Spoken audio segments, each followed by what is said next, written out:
Hi all. மார்னிங்கில் ஹரி பரி office ரொட்டீனில் இருக்கவங்களுக்கு ஒரு சிம்பிள் ஸ்மூத்தி ரெசிபி பார்க்கலாம். நிறையா டம்ப் பண்ணாமல் ஒரு மினிமல் இன்க்ரீடியன்ட்ஸ் வச்சு தான் நான் இதை பண்ணியிருக்கேன். ஒரு வீக்கெண்டில் இதுக்கு ப்ரிப் பண்ணி வச்சுக்கிட்டாலே அந்த வீக் நம்ம தாராளமாக வரும். ஃபர்ஸ்ட் பனானா ஆட் பண்ணியிருக்கேன். உங்ககிட்ட என்ன பனானா இருந்தாலும் ஓகே. நான் வந்துட்டு ரெட் எடுத்திருக்கேன். ஏன் பனானானா லைக் ஒரு 2-3 ஹார்ஸ் வந்துட்டு ஃபில்லிங்காக இருக்கும். டக்குன்னு பசிக்காது, ட்ரெயின் அவுட் ஆகிடாது. அதுக்காக தான் நான் பனானா சூஸ் பண்ணியிருந்தேன். நெக்ஸ்ட்டு ஸ்வீட்காக ஒரு டேட்ஸ் ஆட் பண்ணலாம். அப்படி இல்லை நீங்கள் நாட்டு சக்கரை போடுறனாலும் நீங்கள் போட்டுக்கலாம்.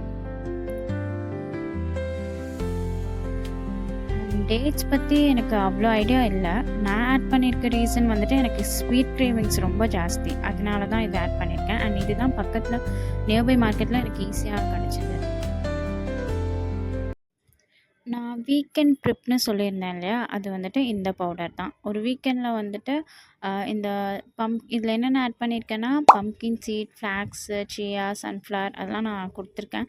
அதெல்லாம் நீங்கள் நல்லா ரோஸ்ட் பண்ணிவிட்டு பவுடர் பண்ணி வச்சிட்டிங்கன்னா அது நீங்கள் ஒவ்வொரு டைமும் ஓவர் நைட் நீங்கள் சோக் பண்ணி வைக்கணும்னு அவசியம் இல்லை.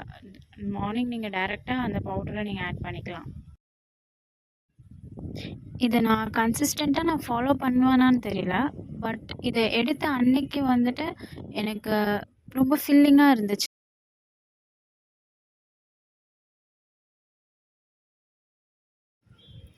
எவ்வளோ பாசிபிள்னு தெரியல. நான் டெய்லி எடுத்துக்க ட்ரை பண்ணுறேன். அண்ட் நீங்களும் ட்ரை பண்ணி பாருங்கள்.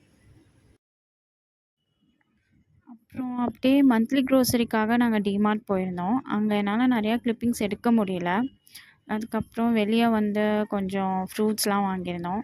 என்னதான் அந்த ஏசி ரூம்லலாம் அந்த ஃப்ரூட்ஸ் வாங்கியிருந்தாலும் இந்த மாதிரி ஒரு இடத்துல வாங்குற ஒரு ஃப்ரெஷ்னஸ் ஃப்ரூட்ஸ்க்கு இருக்காது கண்டிப்பாக. அப்புறம் ஈவினிங் அப்படியே நான் கிளாஸ்க்கு வந்துட்டேன். இன்றைக்கி இவங்களுக்கு என்னோடய லாஸ்ட் கிளாஸ். இவ்வளோ நாள் என் கூட ட்ராவல் பண்ணியிருந்தாங்க. As a teacher, well-wisher.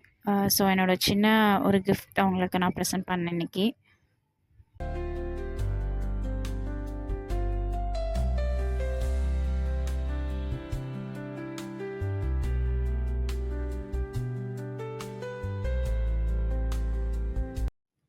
எந்த சூப்பர் மார்க்கெட் போனாலும் நான் டைரி எடுத்துடுறேன். ஆனால் அதில் ஒன்றும் எழுத மாட்டேங்கிறேன். ஸோ இது ஒரு ரொட்டீனாக எடுத்துகிட்டு ஒரு ஜேர்னலிங் மாதிரி ஸ்டார்ட் பண்ணலான்னு தோணுது. அட்லீஸ்ட் ஒரு நெக்ஸ்ட் வ்ளாகில் ஆச்சு ஒரு 10 பேஜஸ் ஆச்சு ஃபில் பண்ணி வச்சுருப்பேன் நான் நம்புகிறேன். பார்க்கலாம் நெக்ஸ்ட் வ்ளாகில்.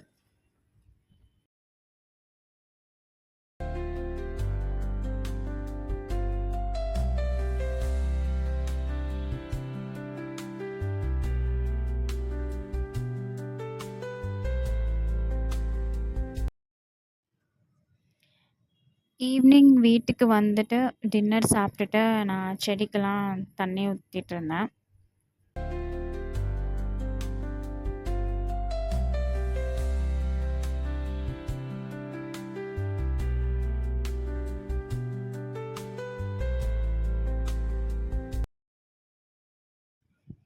அப்புறம் கொஞ்ச நேரம் வாக்கிங் போயிட்டு நான் என்னோடய ஸ்கின் கேர் பண்ண வந்துட்டேன்.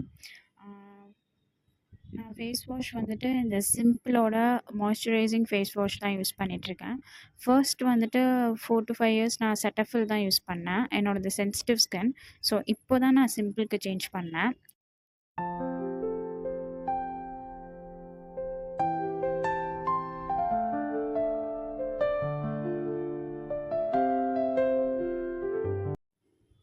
இந்த ஃபேஸ் வாஷ்க்கான ரிவ்யூ நான் சீக்கிரம் அப்லோட் பண்ணிடுறேன்.